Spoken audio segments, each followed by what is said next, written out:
Michelle Shell Cowan is a Bunjalung Gumbaynggirl woman who lives and works in country. She has lived a life of many different trials and traumas. Shell is a very proud mother of 11 gorgeous Jarjans and a stepmother of 4, and I believe that does deserve an applause. Shell studied at ECAP, the Education Centre Against Violence, where she did her advanced diploma in Aboriginal Specialist Trauma Counselling.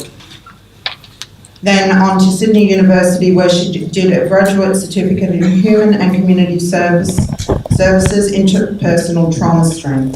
She has presented at both Black Dog and the Blue Knot workshops about transgenerational trauma and the effect on our families and generations. She is a founding member of Voice Up Australia in Coffs Harbour, who support adult survivors of childhood abuse.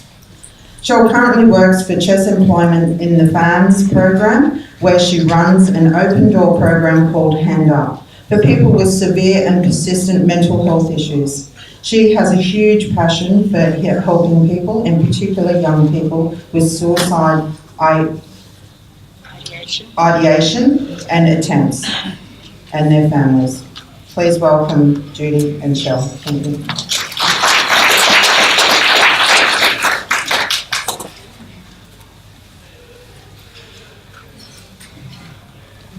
In again.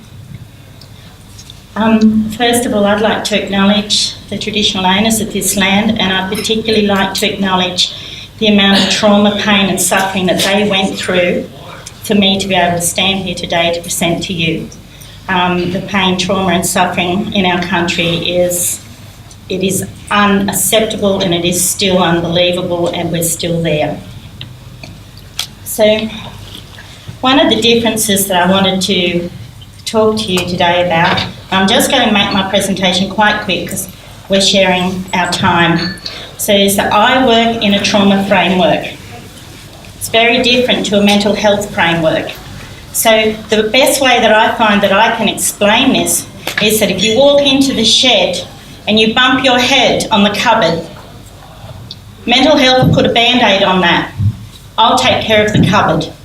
That's the best way I can explain the difference between trauma and mental health.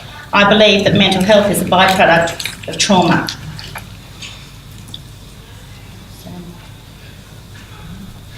I sort of gather we all understand what trauma is, and so there's just a little bit there about what it is, and the very high disproportionate rates of poor physical health, mental health problems, addictions including gambling, incarceration, domestic and family violence, self-harm and suicide in Indigenous communities are directly linked to trauma experiences. These experiences are both historic and ongoing, which can lead to a vicious cycle in Indigenous communities. It is critical, it is absolute, that healing programs have a strong emphasis on restoring, reaffirming and renewing a sense of pride in cultural identity, connection to country and a belonging to community. Kinship systems are a key protective factor for Aboriginal children and Torres Strait Islander children and families who have experienced trauma. Children who have experienced trauma benefit from kinship care because the relationships provide essential connections to their families, their communities and their culture, which support and enhance healing from trauma. But I'll question that.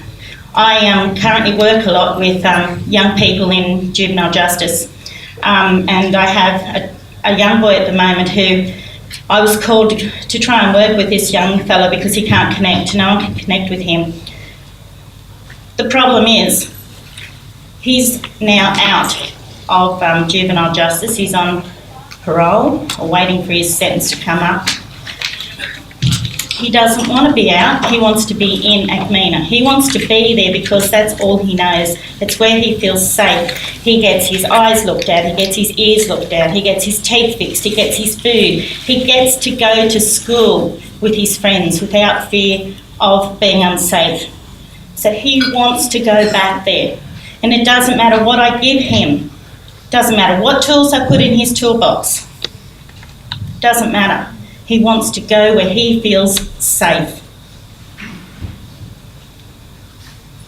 Talk a little bit about trauma. This is just an idea to have a look at. the single trauma, the complex and cumulative trauma, and then what we're wrapped around as collective and systemic trauma. And it doesn't end, it's ongoing. It's in every facet of our life. So when I talk about transgenerational trauma, generally the presentation I do is I sit with people and I explain, I give my story usually so people can understand what it actually looks like. So because I didn't have 2 hours to sit with you today to do that, I just put it up very quickly on the board. So this is, and the ages are only a sort of a guide. So this is generation 1. So we start off with, we can work with this. Generation 2, but then you also have the remains of generation 1, generation 3. If generation 2 had been helped, then perhaps they wouldn't have 1, 2 and 3. And then it goes on to generation 4. We're still not helping, we're still not healing, we're still not working correctly. Generation 5, 6, 7. This is what I have to work with my people. This is transgenerational trauma visualised. So somewhere in amongst all of this, we also have to fit in healing into the brain. So where do we start? Gen 1, 2, 3, 4, 5, 6, 7 and 8, 9. It's just going to continue getting worse until we provide healing to help our people.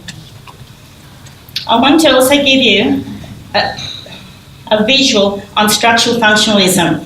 And this is the expectations in general law, LAW. This is Aboriginal structure and functionalism. This is obligations.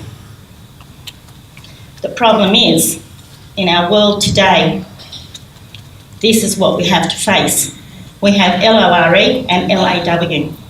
So in amongst this, we also have all of this. The only way to work with this is through Aboriginal-led healing centres. We have to have people who understand. We have to start somewhere. You can see it's massive, it's huge, but it starts with us. It's one reason why I run an open door. I don't close the door, and some days I can't even describe to you how busy I get. 8-hour working days, I'm available all the time. I always give people my work number and my private number, because when you're dealing with suicide, you have to be there. If you're not there, you're going to lose that person. Once they dot the end of that sentence, cross that T, you've lost them. It is so hard to bring them back. Work with them, understand.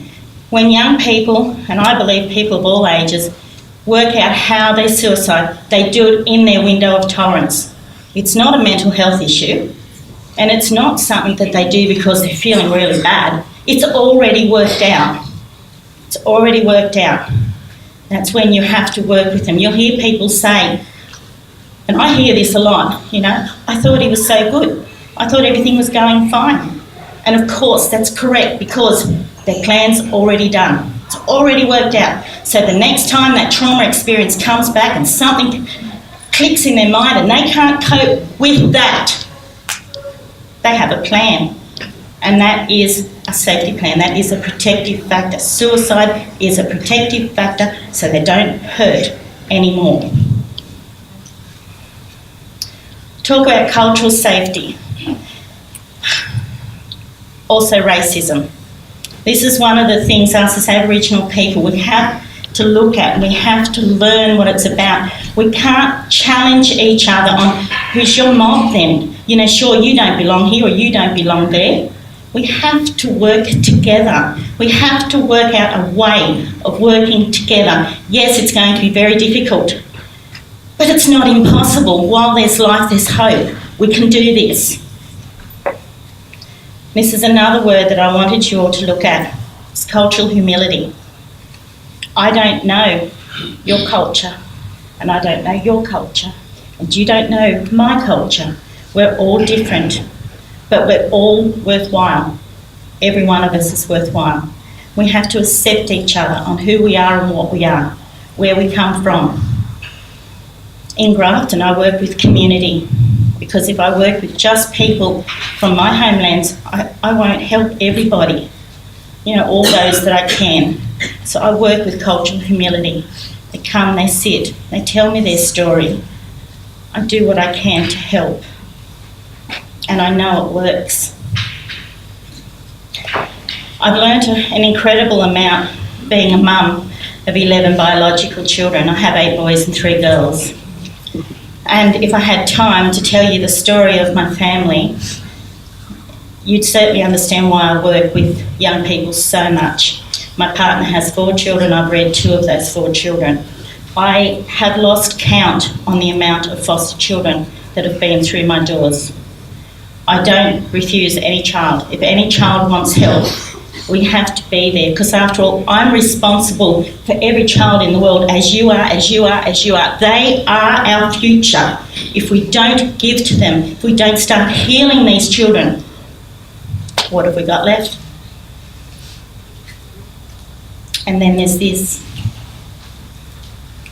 our safety vision, our cultural humility, how we look at each other and how we look at ourselves. One of the things that I wanted to talk with you, and I'll leave it with you in a minute, Judy. We need to work together. I can't stress that enough. But so often we feel like we're all alone. I know, I do. I feel like it so many times. Thank goodness I have a huge family around me. They're absolutely beautiful children. I'm so blessed. But if you think that you can't make a difference because you're one person, then you've never spent a night with a mosquito. Think about it.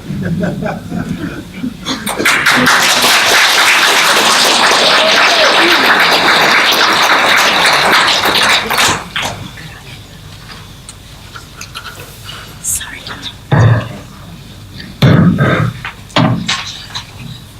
So we're talking revolution. Thank you. It's time we got down to business. I actually am a sovereign person. Nobody has ever taken my right to be a sovereign person from me. But that brings responsibility. The responsibility to care for my kids and other kids around me, to look after our welfare, to look after our country, to make sure that we're going to have a country where our children will grow. When Meg asked if I would come along to this conference, I said, well, look, I've got some business I need to be attending to. I want to run a workshop in Yagal country. They've just got native title claim, right, under this sovereign law. That's a joke. Because at the same time that they got native title claim, there's a prison being built, the biggest prison in the southern hemisphere on Yagal land. And we critically need places where we can send our people instead of going to prison. So tomorrow we're running the workshop down in Grafton, and the senior custodian will be there. He's attending to a funeral of his nephew at the moment, who's just suicided. 6 years ago, I was driving from Brisbane to Cairns to run a whole series of workshops up the coast for the health services, the Aboriginal health services. And I got a call on the phone from the Congo Stopping Violence program in Alice Springs. Would I be prepared to come to Alice Springs and do some work with them in the prison there? And my thought was, why not? What a great opportunity. So I said yes, and I sat in the car with the person who was driving it, and I knocked together a program that had to go before the people in the psychs in Alice Springs prison. It had to get through them. And so I wrote a program that started off with anger, violence, boundary, safety. It came out of the master's unit of my master's course in Indigenous wellbeing, trauma and recovery. Then I decided that maybe it'd be a good idea, as we also did some loss and grief work, and we finished with the circle of wellbeing. I've been in there now for 6 years, and it has been the greatest joy of my life. And so today, this is what it's about. I want to just talk a little bit about that and what I've learned from the women. So, understanding trauma. What's happened? Not what is wrong with us, but what's happened to us. Worldwide colonisations. Symptom as history. Keep building prisons. We were established as a prison colony. the subjugation of Indigenous peoples, the physical violence, the structural violence, and then the psychosocial dominance where we start to govern ourselves and believe we are less than. The creation of culturally unsafe learning and living environments. Understanding the trauma story. And I guess that was my biggest journey out of the Royal Commission to Aboriginal Deaths in Custody, working in Cape York, trying to understand the violence of a 5-year-old child being raped, the 18th of September 1987. More women had been killed than all the others that were investigated in deaths in custody. More women had been killed in domestic violence in the Cape. But nobody was looking at that, nobody wanted to talk about that. Perhaps just quickly the story of Dolly and the story of Karen. The story of Dolly was that Walter Rolfe, one of the first protectors, along with Archibald Meston, the Aboriginal Protection Act of 1897, went into a station property and decided to pick up this little girl and take her to Yarrabah. About the same year that my dad was born, in fact. He took her down to Yarrabah. She had been on that station property in the kitchen from the time she was 2 years of age. Nobody knew who her parents were. She had slept and lived in that kitchen, and she was fed kitchen hand to the white males that were on that station property. She had never been paid. She had 2 things that she owned when Walter Rolfe picked her up to take her to Yarrabah. 2 little maternity smocks to cover up her 13-year-old body because she was 7 months pregnant. I have often wondered how the hell she learned to become a parent, a mother, when she had been surrounded by white males on that station property. So I put this package together and I go over to Alice Springs and I walk into the prison. It's a long walk. In that prison, I walk past all the men, 600 men, Aboriginal men, a couple of white males, old fellas, and my most skin core, into the women's prison. 100% of the women in the women's prison were Aboriginal women. And I set up my place where I'm going to be 9 in the morning to 3 every afternoon for 4 weeks, twice a year, with an understanding that as I developed this and as we evaluated this, that I would hand it over to the cookers in Alice Springs to run, which is what's happening from now on.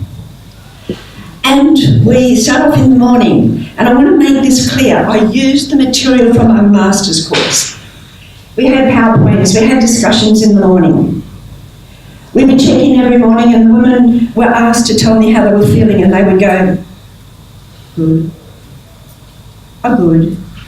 So we developed a feeling tree on the wall, and they had to put leaves and flowers on the tree, and they started to write negative words about their feelings because they were picking up other feelings, until finally they started to put some positive words. Then we, on the wall, bigger than that there, we had a big tree, the violence non-violence tree, and the woman created it and put it on the wall. And when the elders came in, the elders just loved what they could see the women were doing. This was an evolutionary process of the women starting to understand themselves more.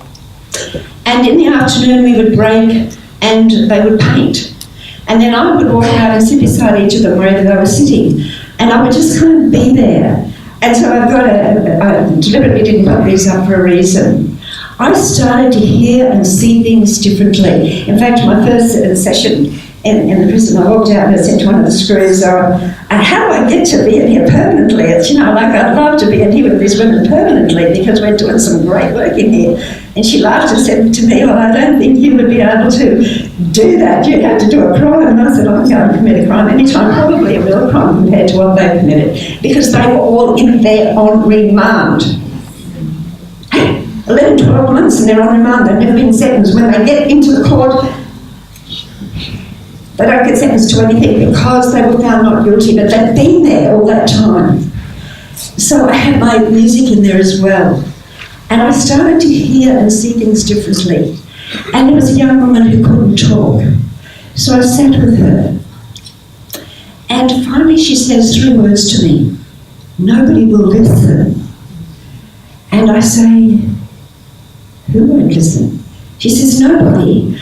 I says, well, have you talked to your lawyer? She'd been really badly beaten up. 100% of the women in jail, who were in jail, have got massive histories of domestic violence. Her lawyers weren't listening to her. They were just telling her to plead guilty. And at the same time, I had my computer in there with my music on, so we had one woman, between 20 to 40% of the women have fetal alcohol spectrum disorder and acquired brain injury from their beatings, okay. So I had my computer there and the music is on, and I hear this song, and then I hear it again. And I think, wait a minute, I just heard that song before and before and before and before. We keep making the same mistakes again and again, running from the darkness, and you turn a blind eye. And then you call it critical. Big web, young, my Baba, you're my country. And I said to this young woman, do you like that song? And she said, yeah. I said, just sort of, why do you keep going back to the fellow that beat you? And she just hung her head. And I looked at the painting and said, tell me about the painting. She was doing a painting to take back to her grandmother's grave in Perth. Her grandmother had been removed, the mother had been removed from the grandmother, the child had been removed, this young woman had been removed from her mother. And then the grandmother died when the little girl was 14. So she starts running to try to find her mother. And in that time she keeps getting into relationships where she gets beaten. We keep making the same mistakes again and again. Running from the darkness. Every time I was in the prison, there was a baby in the prison with me, born in the prison. You could say that they were lucky because there wasn't going to be any alcohol fetal disorder there, but the drugs are there. The baby that I'm not allowed to touch, nobody's allowed to touch this baby when you're in the prison because it's an occupational health and safety issue, you might drop the baby. But babies were good having a baby was good in the prison because we could have the baby sitting there and then we could talk about early childhood development, in utero development, fetal alcohol spectrum disorder.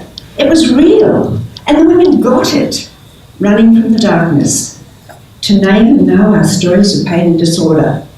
By the second year, I realised that anger, violence, boundaries and safeties was an outcome, a symptom of something deeper. So I then moved into the loss, grief and trauma.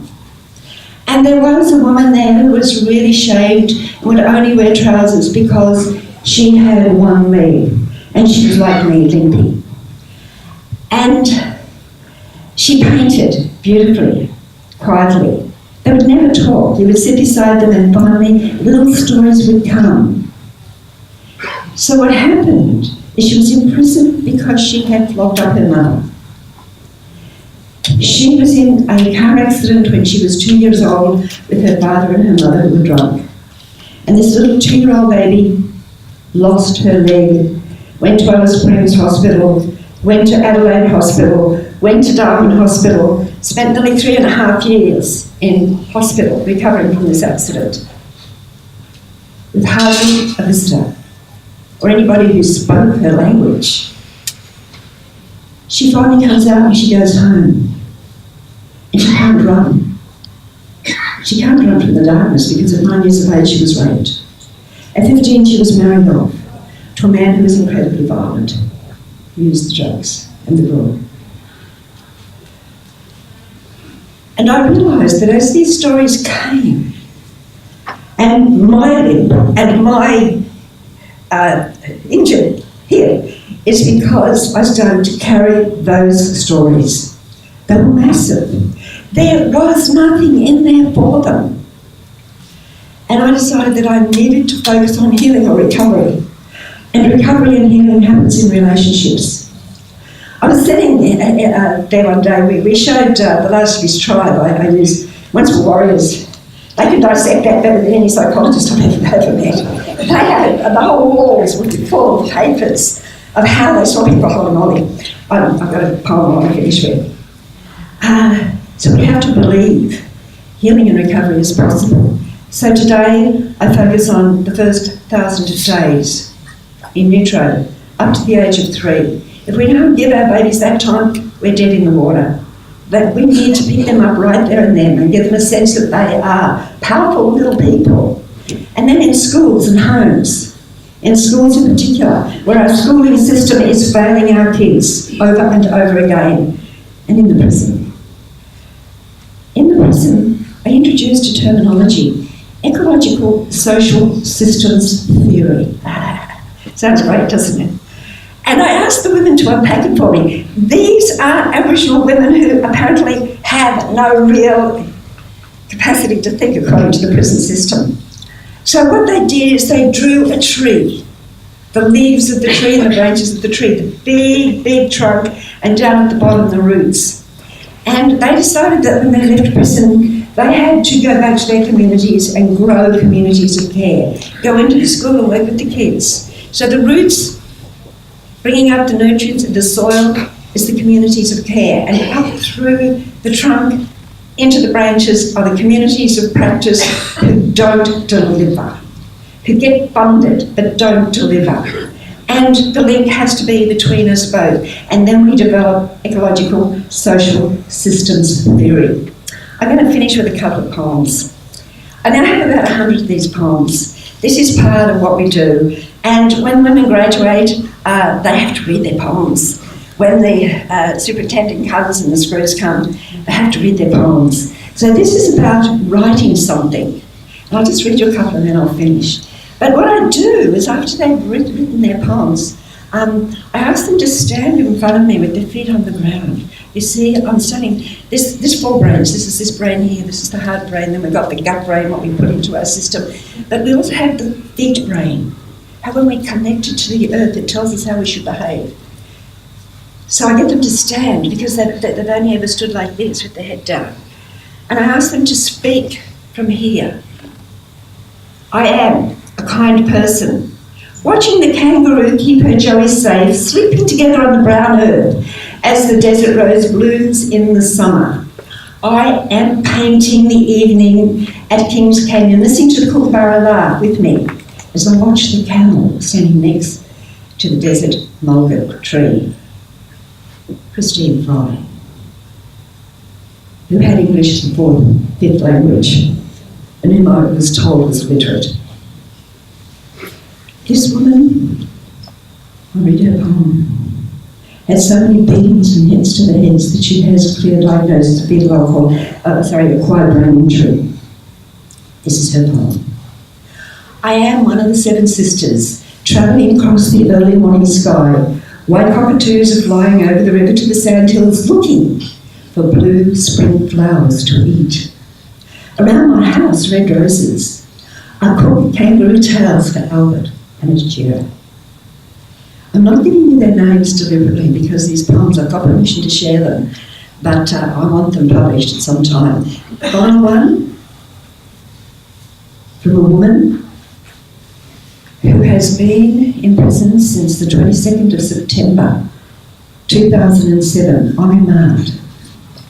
And she has three little girls sitting in Alice Springs, a 2-year-old, a 10-year-old, and a little 13-year-old who turned 14 while her parents, both her parents, were in prison. I am summer and winter, a cool breeze across the mountains of the Flinders Ranges, the hunting season, the kangaroo, widgety grubs, honey ants and kipper, wild turkey are calling me, singing to the soft blue sky, playing music to the purple mountains of home. The Rajara, the special rock, holding my dream-time stories. Under the healthy green tree full of leaves, I am dancing to a sunflower morning, while Popka, 26 parrot, seeks bush medicine. Amika.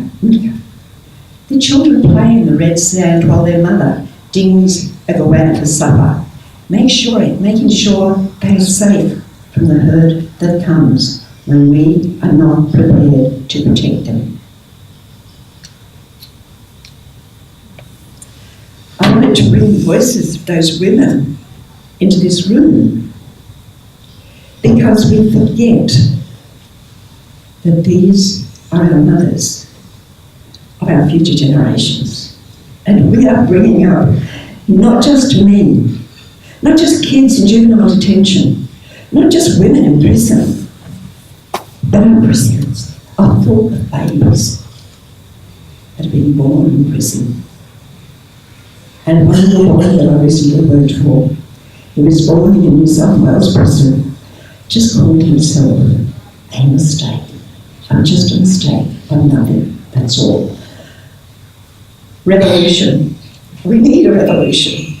And we need to stand in our integrity and our sovereign responsibility and start to take responsibility for our kids and stop the pathway into prison, because that's what we're building in this country. And it fulfills the destiny of the 26th of January, 1788, when the prison hold sailed in Sydney Harbour. Thank you.